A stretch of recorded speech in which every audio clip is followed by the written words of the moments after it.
যখন কোনো বান্দা সূরা ফাতিহার একটা করে আয়াত বলে আলহামদুলিল্লাহি রাব্বিল আলামিন, সঙ্গে সঙ্গে আল্লাহ জবাব দিয়ে বলেন হামিদানি আবদি, বান্দা তুই আমার প্রশংসা করলি। আর রহমানির রহিম যখন বলে আল্লাহ বলেন আসনা আলাইয়া আবদি। মালিক ইয়াউমিদ্দিন যখন বলে আল্লাহ বলেন মাজ্জাদানি আবদি। এরপরে যখন বলে ইয়াকা না'বুদু ওয়া ইয়াকা নাস্তাঈন পর্যন্ত যখন বলে আল্লাহ বলেন বান্দারে তুই আমার কাছে কি চাস, প্রাণ খুলে চা রে বান্দা। ইহদিনাস সিরাতাল মুস্তাকিম থেকে শুরু করে নিয়া ওয়ালাদ-দাল্লিন পর্যন্ত যখন বান্দা বলে তখন আল্লাহ বলেন বান্দা নামাজের মধ্যে এমন প্রেমের খেলা খেললি বান্দা, তুই যা চাইলি সব আমি আল্লাহ কবুল করলাম।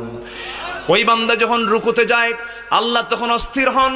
ওই বান্দা যখন সিজদায় যাওয়ার জন্য প্রস্তুতি নাই, সমস্ত ফেরেশতাকে ডাক দিয়ে বলেন ও ফেরেশতারা, এই বান্দাগুলো আমাকে দেখলো না, রাসূলকে দেখলো না, কোরআনকে দেখে হাদিসকে বিশ্বাস করে আমাকে খুশি করার জন্য তার সবচেয়ে সম্মানজনক